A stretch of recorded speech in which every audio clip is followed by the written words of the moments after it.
মেয়েদের বুদ্ধি নাকি হাঁটুতে থাকে, এটা কি ঠিক? একদমই নয়, মেয়েদের বুদ্ধি একদম ওপরেই থাকে, মেয়ে বলে বলছি না। দুটো বিল্ডিং এ আগুন লেগেছে, ঠিক আছে, একটা স্কুল আর একটা কলেজ।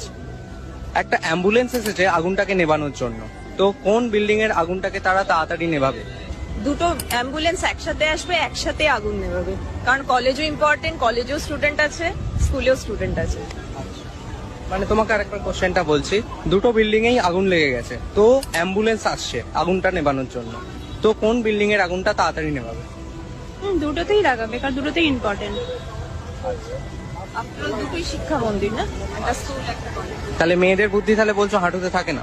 একদমই নয়, একদমই থাকবেই না, থাকেও না, এটা ছেলেদের মনে হয়। যদি তাই না হতো তাহলে মেয়েরা এত এডুকেটেড হতো না, কখনোই জব করতো না, কখনোই মানে একটা মেয়ে তাহলে এখন বাড়ির মধ্যে যখন সংসার করে তো সবটা ওকেই হ্যান্ডেল করতে হয়, তাহলে বুদ্ধিটা তো সে হাঁটুতে থাকে, সে সংসার আমি করবে মনে না, করি যে একটা মেয়ে সবকিছু করতে পারে, সে বাড়ি কাজও করতে পারছে, বাইরেও বাইরের কাজ করতে পারবে, সংসার করতে পারবে, সে সব